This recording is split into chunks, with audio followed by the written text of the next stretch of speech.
Сәлем сұлу ханымдар, ханшайымдар. Бүгінгі көңіл-күйлеріңіз қандай?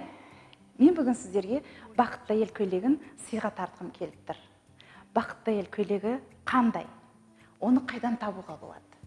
Сіз бақытты әйел көйлегін ішкі жан дүниеңізден іздеңіз. Жүрегіңіздің тыныштығынан, жан дүниеңіздің мейірінен, жалпы бүкіл болмысыңыздың, өмірге деген көзқарасыңыздың тек қана позитивті жағынан іздеңіз. Аллаға шүкір, сүйіктіміздің бір жағынан шығайық деп, балалардың қамы деп, әйтеуір өмірдің ағымы деп, әрбір ханым, ханшайым әртүрлі жерде жұмыс істейді. Біреулер біреуге жалданып жұмыс істейді, біреу мемлекетке жұмыс істейді, біреулер болса бір жерде бастық болып отырады, біреудің өзінің бизнесі бар.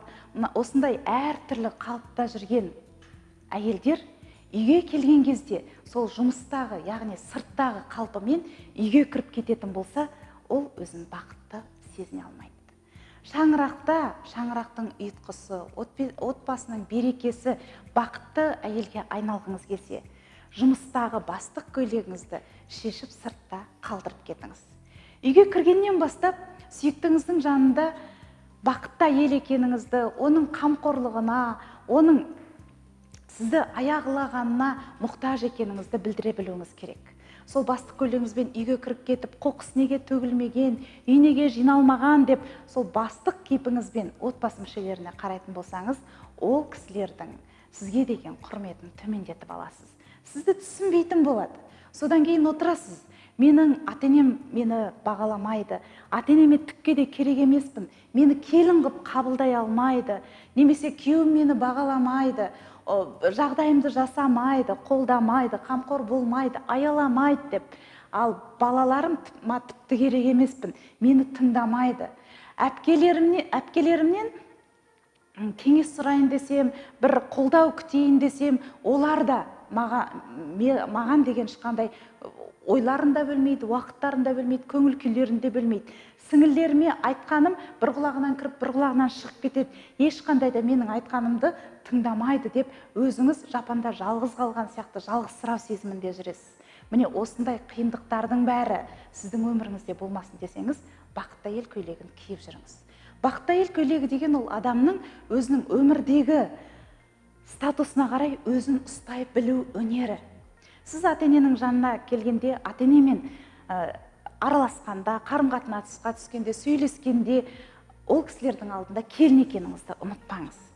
Жарыңыздың жанында, сүйіктіңіздің жанында әйелі екеніңізді, бақытты әйел екеніңізді сездіруге талпыныңыз. Ал балаларыңыздың жанында мейірім шуағын төккен анасы екеніңізді ұмытпаңыз. Міне осындай әр жерде өзіңіздің статусыңызға қарай болмысыңызды, қалпыңызды сақтай білген кезде адамдар сізді құрметтей бастайды. Осындай құрметтің арқасында сіз өмірдегі өз орныңызды сезіне бастайсыз. Маған көптеген хаттар келеді. Мен қалай өмірдегі өз орнымды тапсам? Өмірдегі адамның орны бірақ жерде болмайды ғой. Сіздің қоғамдағы орныңыз болады, достарыңыздың ортасындағы орныңыз болады, отбасындағы орныңыз болады. Соның бәрін өзіңіздің шеберлігіңізге қарай ауыстыра білуіңіз керексіз. Отбасында қандай қалыпта жүруіңіз керек, қоғамда қандай қалыпта жүруіміз керек, жұмыстастарымыздың жанында қандай болуымыз керек, достарымыздың жанында қандай болуымыз керек.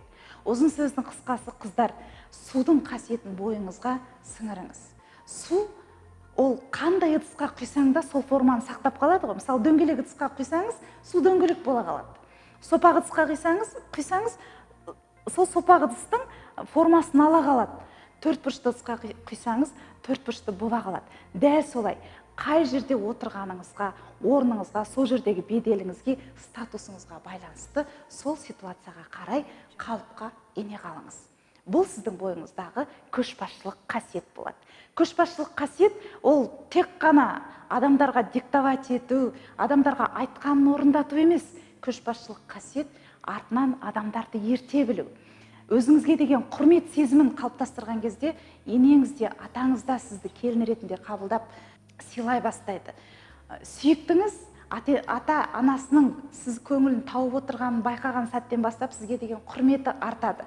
Енді осындай гармонияда, үйлесімділікте өсіп жатқан балалар сіздің айтқаныңызды тыңдап, берген тәрбиеңізді толыққанды 100% жан дүниесіне сіңіріп, мықты азамат пен азаматшалар болып өсуіне ықпал жасайсыз.